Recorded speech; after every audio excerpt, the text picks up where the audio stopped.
Praise the Lord. I'm so happy to meet you through this program again.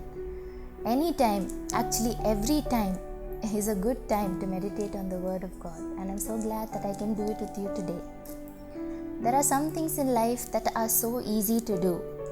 Some are difficult, while there are other things that they just seem impossible to complete. Have you been in such a situation before? I have been in some situations, and I've had some challenges where, probably even you've had. We struggle, and still find no way of accomplishing what we set out to do, no matter how much we try.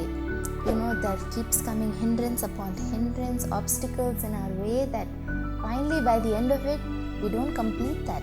And it stays like an unsuccessful project, mocking at us every time we think about it or look back at it. And some of these hindrances you cannot even change. Sometimes people come in between to spoil it from progressing. Sometimes we fall ill. Sometimes it's probably lack of money or things to get it done.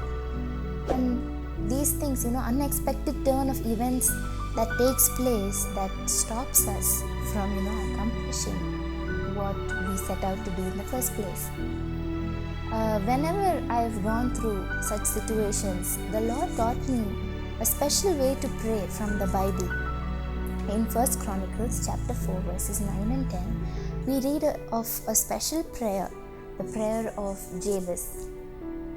Jabez means pain or sorrow. His mother named him like that when she experienced a lot of pain as she was laboring to give birth to him.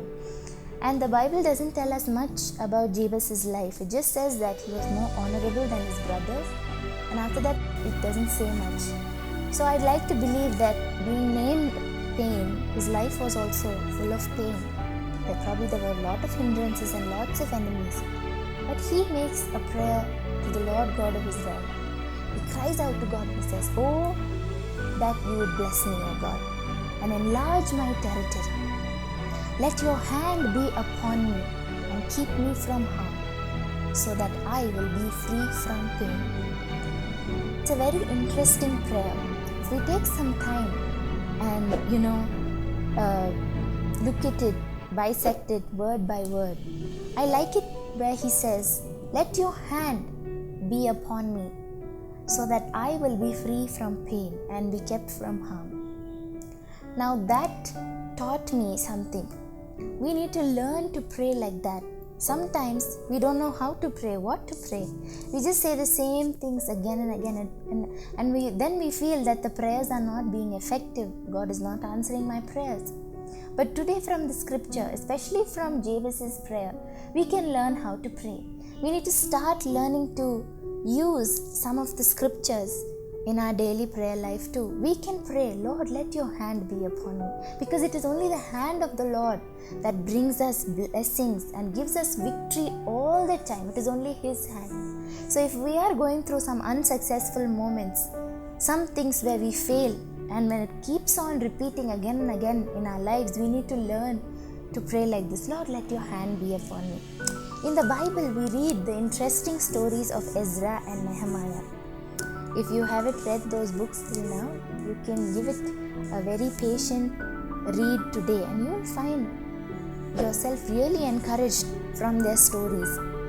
The people of Israel, the people of Jerusalem, they were exiled. The city of Jerusalem was broken down. The walls were broken. The temple was burnt. The cities were lying in ruins. And these people were exiled for over 70 years. And after that, through the promise of the Lord and the prophecy, now they are coming back. And those who lead them back are Ezra and Nehemiah. And they each have their, specific tasks to complete. They're setting out to do something that's not very small. They have absolutely little to no resources, very little people for help. A small group of people are going to rebuild which was once magnificent city like Jerusalem. How hard that must be. But they were so determined. And you think, just like us, when we're so determined to do something, They had so many hindrances, so many enemies to thwart their plan. They just didn't want them to complete this rebuilding project. But throughout those books, as I went through that, I noticed that over 8 times in both the books together, they just talk about the gracious hand of the Lord that was upon them. And though it was such a difficult task and they had nothing in their hands, no strength to do much, they found favor in the eyes of the king. They got whatever they needed to finish their project. They were protected from their enemies. They were protected from the lies of all those who were jealous on them. The Lord gave them wisdom to carry out that mega project. How? They say, both Ezra and Nehemiah write, we read in those books, that it's because of the gracious hand of the Lord that was upon them. So today, when we ask the Lord, Lord, let your hand be with me, we need to tell the Lord, Lord, I cannot do this on my own.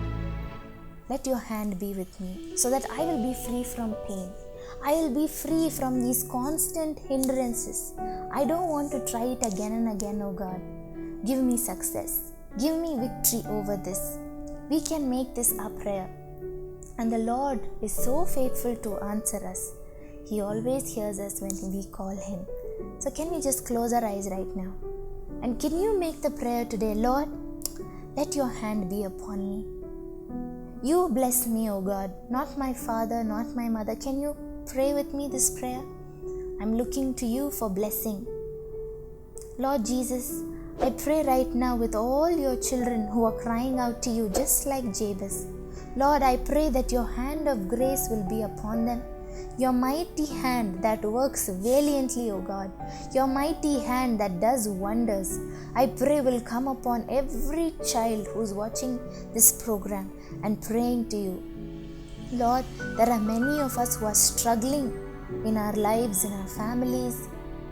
I pray, O God, that you will give us the grace to overcome these things, just like how you were with Ezra and Nehemiah, O God. Because your hand was upon them, they finished that humongous task of rebuilding the walls of Jerusalem and rebuilding the temple of the Most High God. It was not because of their strength, it was not because of their background or experience, it was not even because of the vast number of people they had. They had nobody, O God, but it was your gracious hand that was upon them. Today, O Lord, we pray that the same hand that led them will come upon your children. Thank you, Holy Spirit. Thank you, Lord. Thank you that you are working miracles right now as we are praying. You are sending your strength. You are sending your angels. Hallelujah. We praise you, O God. Oh, we glorify you, O God. Thank you that your angels are ministering to your children right now, O God. You are descending in every workplace, O Lord. Oh, where your children are working, you're descending in their homes. Many of them are praying. Hallelujah.